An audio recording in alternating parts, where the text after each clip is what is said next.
Hey there, this is Alec Soth in my library in St. Paul, Minnesota. And what I want to do today is talk about a recently received book. This is something that I've done on my newsletter for the last year or so. And if you're interested in that, you can sign up for my newsletter. It's at littlebrownmushroom.com. And, and for me, it's fun to talk about new books. I get sent a lot of books, and I also buy a fair number. And every once in a while, something is just immediately recognizable as being great, or at least great to me. And this happened today. So a book arrived that I bought. It's called Encampment, Wyoming, and I opened the package, and I cracked it open for a second, and it's like I almost didn't want to look at it because it's almost painful. It's weird. I have this response where it like makes my gums hurt, and then I invariably feel jealous. I mean, in this case, the pictures were made, in like between 1899 and 1948. So I really shouldn't be feeling jealous, but I do. And I should say that this work was edited by a photographer, Nicole Jean Hill, and she just did an extraordinary job, and thus I feel jealous of her too. But it's just it's really great, and I want to share it. And if you're looking to to get a very special book this year, this is the one. I mean, this is definitely going to be a favorite book for the year for me. So let's go ahead and look at it. By the way, this is Dogwood Coffee. Dogwood is not a sponsor of this. I think we call this a vlog, is what we call it. But I was thinking it'd be fun to have like an imaginary sponsor. So this week's sponsor is Dogwood Coffee. Okay, here we go.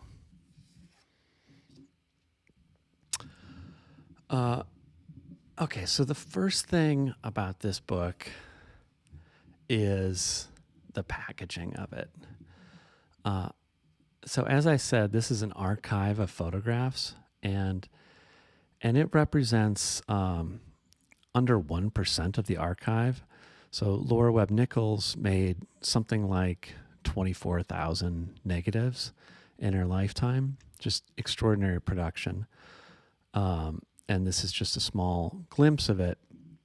And later I might show you some of these other archive books that I have. And rarely are they so elegantly presented. I mean, first of all, the design of this cover is beautiful. You see only the detailed information is on the spine, so you just have this beautiful name, Encampment, Wyoming, on the cover, and this incredible photograph of this woman with a cane and the cat climbing her. Just an incredible image. But I love how it's laid out. I love the binding of this. It's really tight and quite hard cover. And it's a beautiful approach. So we'll look in. I'm going to now make myself smaller here. Okay.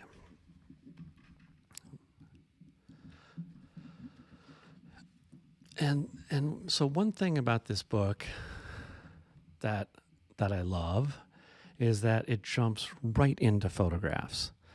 So very often with historical photography, you have like 50 pages of text to wade through before you get to the pictures. And Nicole Jean Hill decided to jump right into the images. And you'll see that the first image of this girl with her head turned and the dog, and her hair kind of matching the dog, really echoes the cover photograph of this older woman, also head turned with the cat. And I think it's a great first image. It's bringing you into the book. And it's also, I think it's worth noting that we're going into a female world here. We're going to see lots of men, but there's a feminine perspective from the get-go. Same here with these two young women in a tree. Not sure if you're able to see that. Let me zoom in here.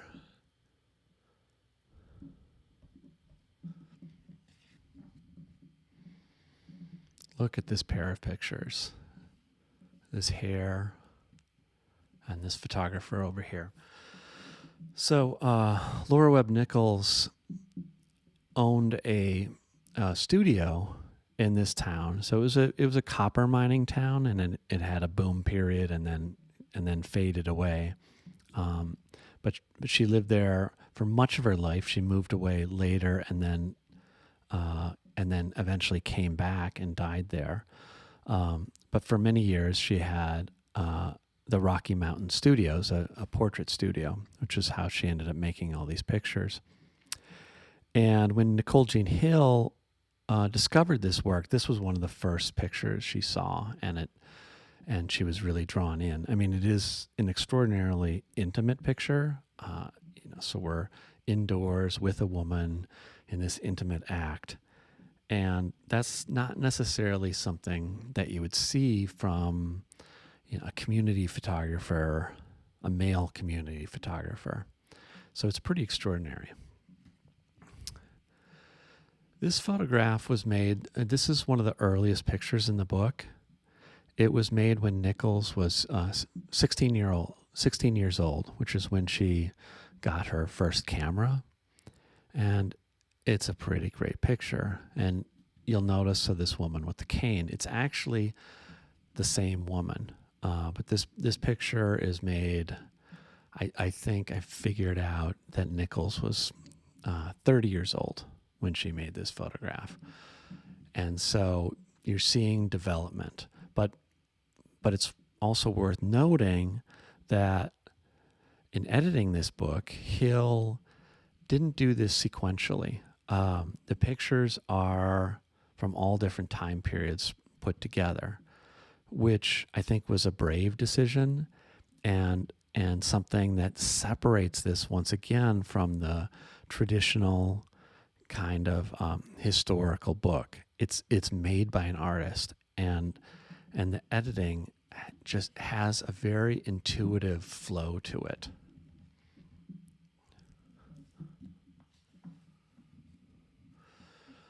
One thing that I noticed flipping through the book is these pairs of girls and women. We saw the pair earlier in the tree. Here's another. Oops, this was a note to myself. This was Nichols' first husband. She had a really rocky pair of marriages, actually, with all sorts of financial troubles. Nichols kept an extensive diary throughout her whole life that's as vast as her photographic archive. And Nicole Hill talks about how it's much darker than the photographs, and talks a lot about the financial struggles and her desire to be a professional photographer, but really struggling with these men in her life and her responsibilities as a mother. I think she had, between the two husbands, 5 children.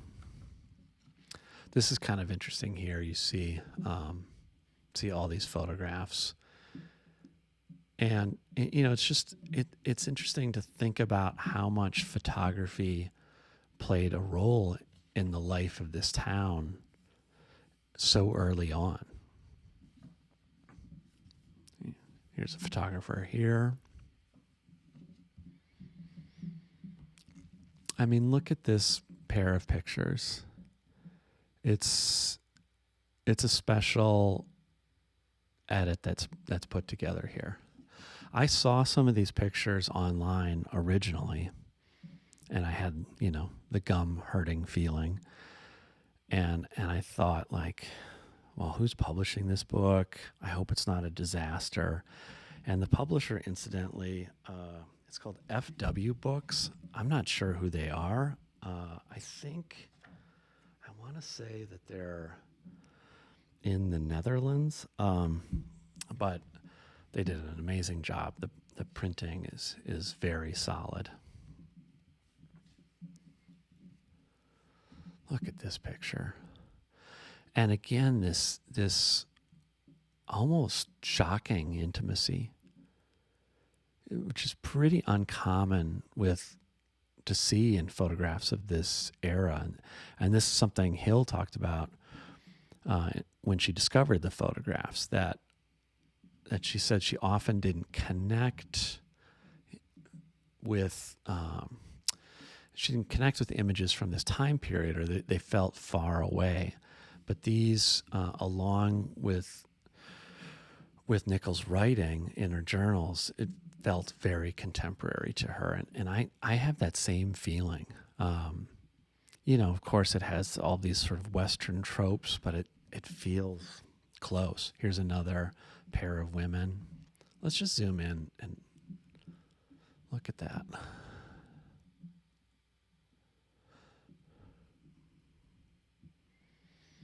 And it strikes me as a bold choice to photograph them behind this fence. This picture, which almost looks like something out of the book Evidence by Mike Mandel and Larry Salton. And that's another thing that I love with the edit, is that there's a lot of portraits, but you're also getting a feeling of landscape and interiors, and it's not just portrait studio photographs. I believe one of these men is the second husband of Nichols. Again, not something you're going to see from a male portrait photographer of the era. Look at this.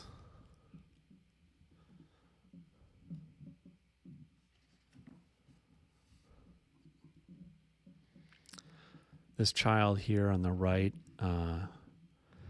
had tuberculosis and is in a tent. He appears to be like burning paper, perhaps, with that magnifying glass.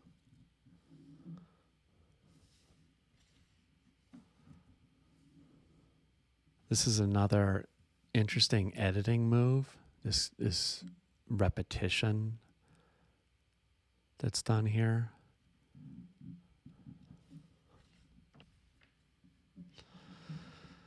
This is one of the most amazing photographs in the book, and this is Nichols' second husband, and this is during the flu pandemic. This is made in 1919, so it has this new sort of relevance, I think, looking at it, and it's just, we're so inside that world.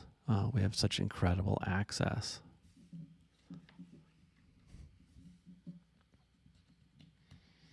And one thing I love with the edit is that you have a picture like that, which is a little bit hard to look at, and then you go to a sweet child picture, this unbelievable Christmas tree, and the edit is fluid. So look at this double exposure playing music. Presumably an accident, but just one of those like great accidents.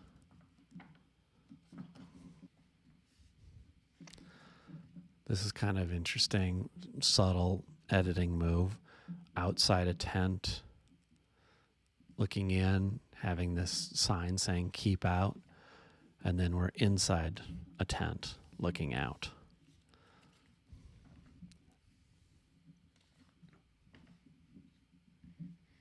Look at her. Oh, you can see this is the Rocky Mountain, so that presumably that's the portrait studio there behind her.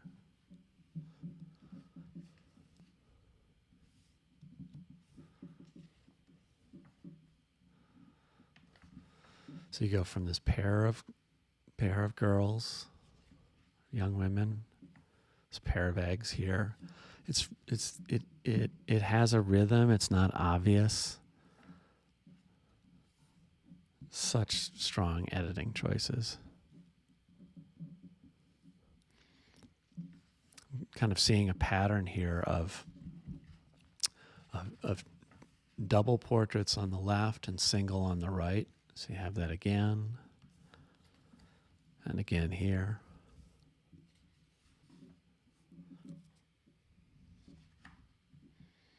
Okay, here's like an obvious juxtaposition of the car windows, but it's great and it works together. But what's also great is that Hill doesn't do this over and over again. She's not always pairing things. You never really know what you're going to get when you turn the page.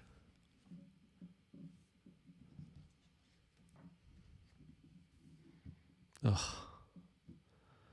I mean, what I would give to have made that pair of pictures myself and put them together. Young man writing with the typewriter and the bird outside. I mean, I put these pictures together in my head.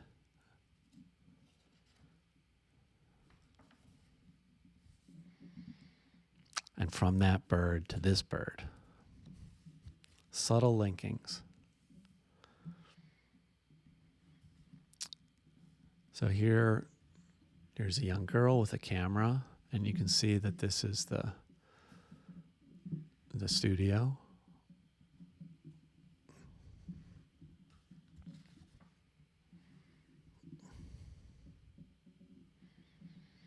I mean, this looks like a picture you would see in 1967 in San Francisco.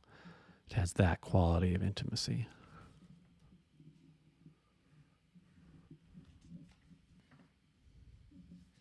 Another pair of women and a single.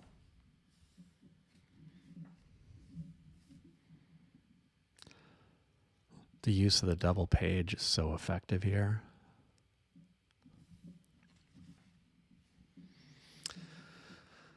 This photograph looks so modern to me, and I looked it up, and it was one of the most recent. It was definitely in the mid 1940s.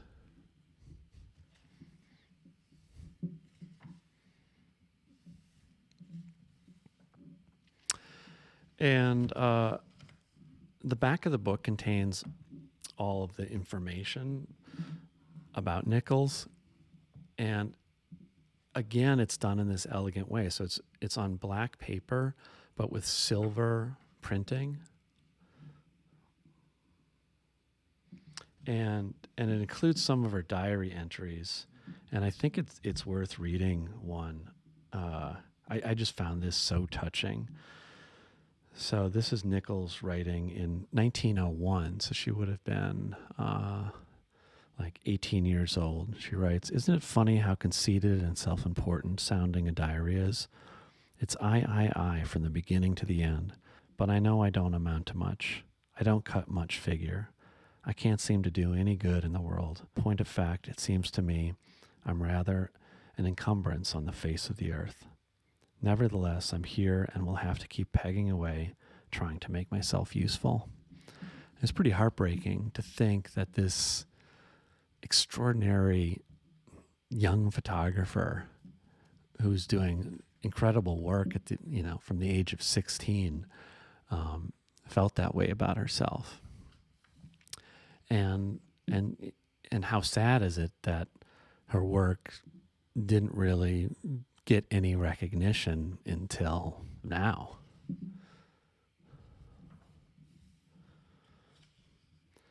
Nicole Jean Hill's essay in the book is beautiful and thoughtful. So she's also a good writer, which is annoying. This is the portrait studio here.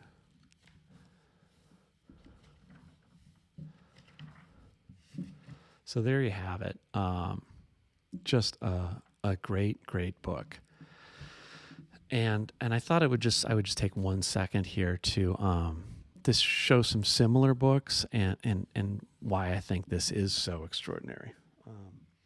So, probably one of the most famous kind of community photographers of this sort is Mike Disfarmer, and he's an Arkansas portrait photographer, and has had just extraordinary recognition for as long as I can remember.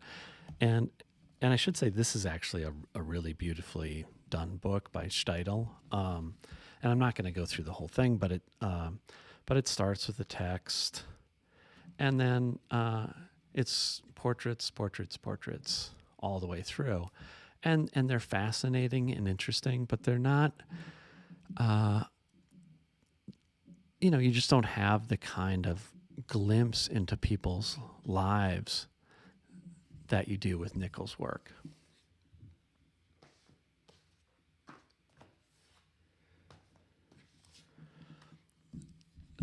This is a book that was done by my friend Brad Zeller, and it's the Norling photograph. So Erwin Norling was a local suburban newspaper photographer, and Brad Zeller found his photographs in a library somewhere and unearthed them, and they're incredible pictures. But sadly, the design of the book and the printing of the book has this trade publication like quality, which given the extraordinary photographs is sad. Incidentally, I wrote the foreword to this book. This is before I knew Brad. I actually wrote it without ever knowing him, and the story goes that one of the Coen brothers was supposed to write the introduction and then ended up backing out of it. And I think 2 or 3 other people declined, and eventually the museum asked me, and I immediately said yes. But I don't know what my introduction even was anymore. But it starts with the history and then goes into the photographs, and I think so Norling was this community photographer, and he photographed everything in the sort of city council meetings and rodeos and weddings and what have you. But one of the things that I really respond to with this work is his depiction of men. So, I mean, this is Norling himself, and he's kind of a nerdy looking guy, and I always thought that he was really good at photographing nerdy looking guys. That was a good subject for him. I think there's a section back here. Yeah, like I love these guys, and they're the sort of people that I respond to, which is great, but we need pictures of all sorts of different types of people, right? In 2020, I had this habit of I got so sick of the news that instead of reading the local newspaper, I started reading old newspapers online. So I'd read a 100-year-old newspaper and a 75-year-old newspaper, and one of the things that I learned reading those is that it was just a totally white male dominated world. They would have a women's section in the paper where they just talk about, whatever women's events or clothing or what have you. But it was, a page or two, and African Americans and any other ethnic group just kind of vanished, unless it was in the crime section. and it's heartbreaking. So there were these community photographers all over the place, and so fortunately, some of this stuff has been unearthed. So here is a community photographer, Alonzo Jordan, in the town of Jasper, Texas, and this is another example of a sort of trade publishing venture. It's paper on board. It's not particularly wonderful to handle. It's not terrible, but it just shows how much the Lora Webb Nichols book stands apart. And so, as is typically the case, text first, and then we get to the pictures. And so it shows Black life in this town in Texas, and is, an incredibly valuable document.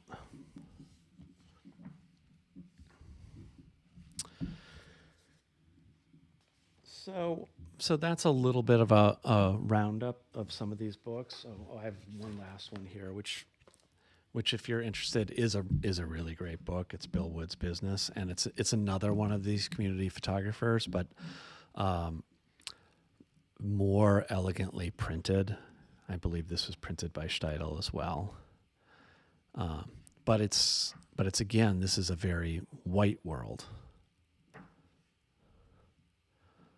But the editing was done, I believe it was done by, Diane Keaton and Marvin Heiferman, who collaborated on a number of books of found photographs or archives, and both have a really incredible eye for photographs. But once again, the value of Lora Webb Nichols is having this female perspective, and then the editing by an artist and the attention to detail with the design. So it's a great book, and I encourage you to go buy it. So thanks for tuning in.